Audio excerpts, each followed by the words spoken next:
Hello everyone, welcome back to Reed's Reviews. Today we'll be reviewing the Voyager Armada Starscream from Legacy. So, like my previous review, this guy also comes from the Legacy universe, so this is Starscream's Legacy design. More reds, grays, and blacks, and a little bit of yellow. So, very different from his G1 appearance. So, in comparison to the classic Starscreams, where they're all traitorous, conniving, basically trying to figure out ways of stabbing Megatron in the back in the most brutal way possible, he's the most loyal, ironically. Like, the only time he really betrays Megatron is when he switches over to the Autobots for a brief time, but that's it. So, here he is in jet mode with a pretty unique jet mode for more comparison to more human like jets, because normally there'd be like tail fins back here instead of like giant cannons, which you can put blast effects into to replicate like him flying. But you can also flip them forward in vehicle mode to like show that he's like blasting someone, but it is a weird thing. But yeah, like these are his like only accessories here. The Minicon Star Saber and like one of his wing swords, which we'll explain what these are in a little bit. But there are other ways for them to be stored. Like you can put the Star Saber down here, like you can put this part into this little notch right here, but they'll scrape the paint after a while. It's have in mind, and then you just plug that there. So yeah, there. So it does block access to the flight stand port, which is like compatible with every like 3mm like esque stand post. So this, if you do store it here, it does make it landlocked unless you have like a claw attachment to like hold it up. But otherwise, this is a really good plane mode. So why don't we get started on the transformation? So first step, you move the wings down like that, which will disengage the arms. Just flip these out and down. Flip these out and down. There is an extra step that you can do to make the arms, like, you just slide it in and then flip it there. But I noticed on mine specifically, and I don't know how to fix this, it makes the arms very wobbly, like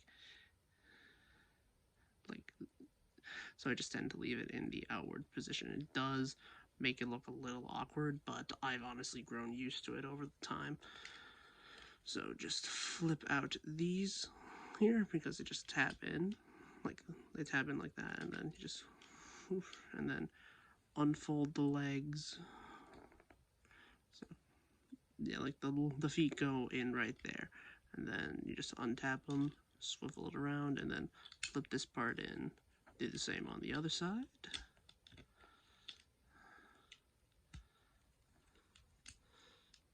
Flip out these little bits there, and then there's a little like kind of automorph trick, like whenever you raise it up, it also raises out the head.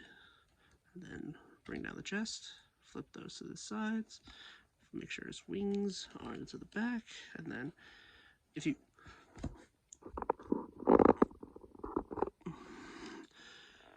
there is an option to keep the cannons parallel to his back. Well, actually, I almost forgot the fists, which fold out like that. Yeah.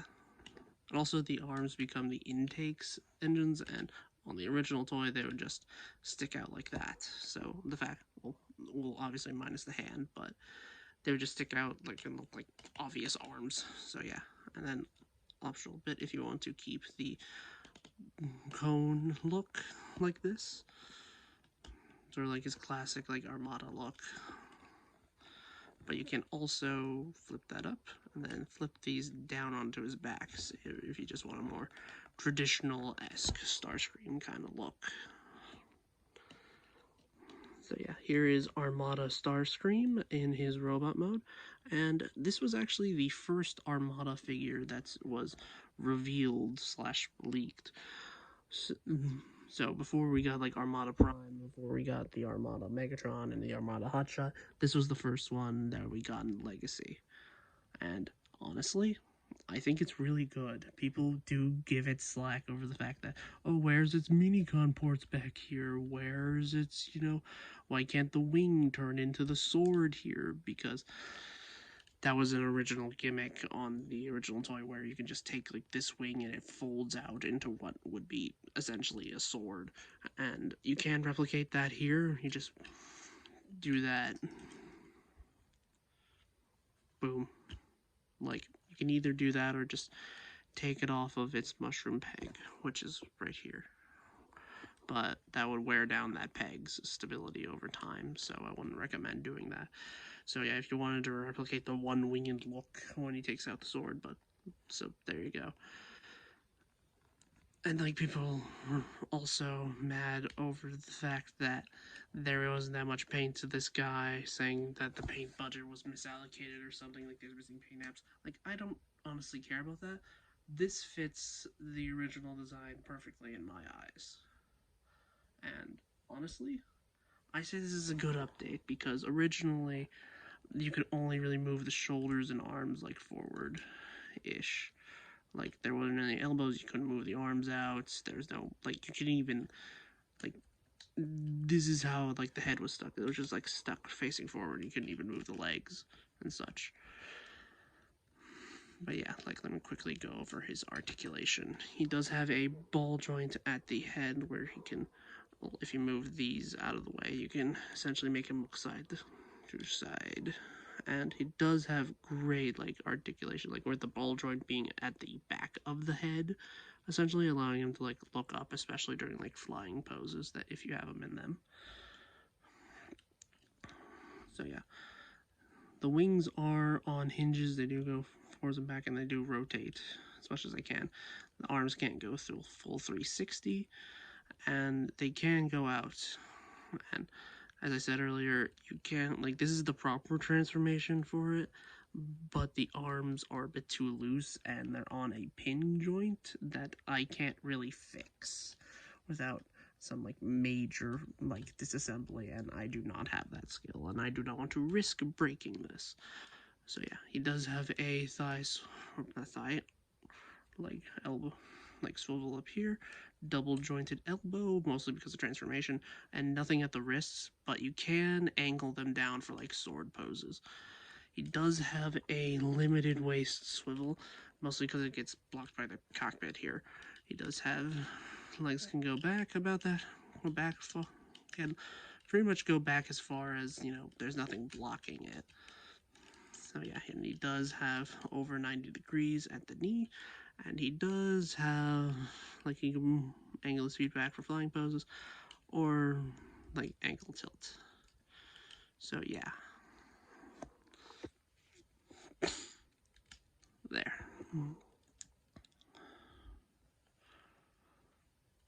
So yeah, he is a really dynamic figure, basically equated to him basically being the swordsman of the Decepticon group. The more, like, the noble, like, a samurai warrior kind of thing.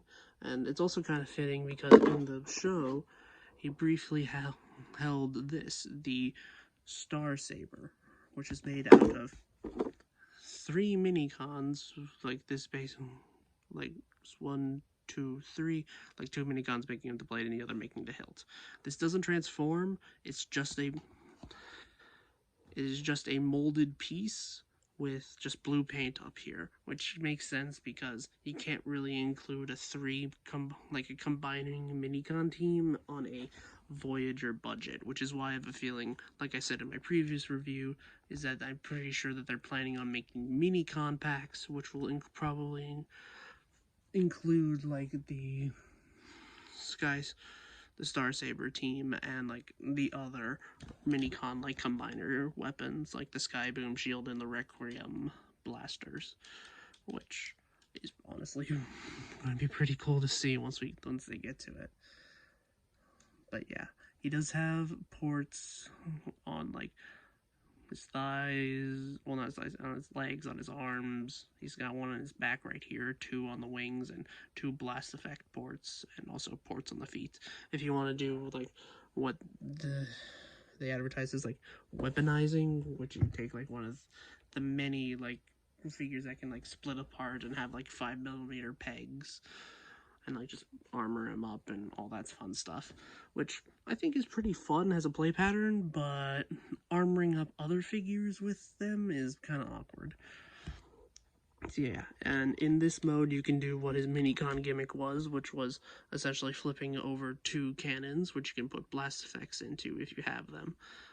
And honestly, it's pretty cool the fact that you can do this without having to have a minicon on hand, because minicon gimmicks relied on them basically plugging a minicon like onto a certain spot, which had a minicon like port like sticking up, and then when you push it in, it did some spring-loaded gimmick, like flipping over cannons or like just popping out parts and such.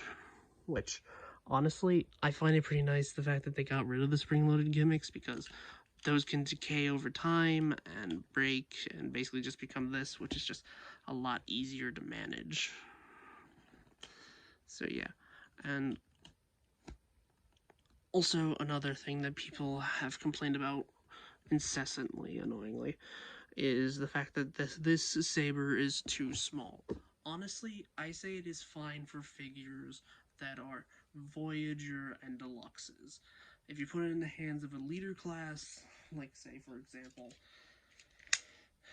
Megatron, that I have on hand here. Like, sorry, it's trying to manage multiple figures in frame. Also, this is my impromptu size comparison between the two. Like, for example, in Megatron's hands, it is kind of small, which is why I have a feeling that they are going to make a minicon team with the Star Saber crew, but that is going to be a little bit, but this is a nice, just little solid put together accessory for anything that's like a small figure, like that can hold like 5mm weapons. But yeah, here's size comparison between Megatron, and here is Optimus Prime. So yeah, he is pretty small, but this is Voyager, which is the second, well, the third biggest, like, size class in the Transformers line. So yeah. And he is a good figure. He is honestly a really good update of the original toy, and this will probably replace a lot of people's like collections, because they did release an Armada design in what it was called Thrilling 30, but it was a deluxe sized bot, and it was okay, but it didn't have a lot of the design cues from the original Armada like thing. It was kind of based on it, but not fully. So I say this is honestly a really good update. For people that complain that the wing itself can't become a sword, I see that as kind of dumb, because if you lose this, then the jet mode is useless. Which is pretty dumb, because who wants a one-winged jet? So making a sword a separate piece makes sense in my mind, and giving him an extra sword of a weapon that he used frequently in the show, if I'm remembering correctly, then I say that's honestly pretty smart.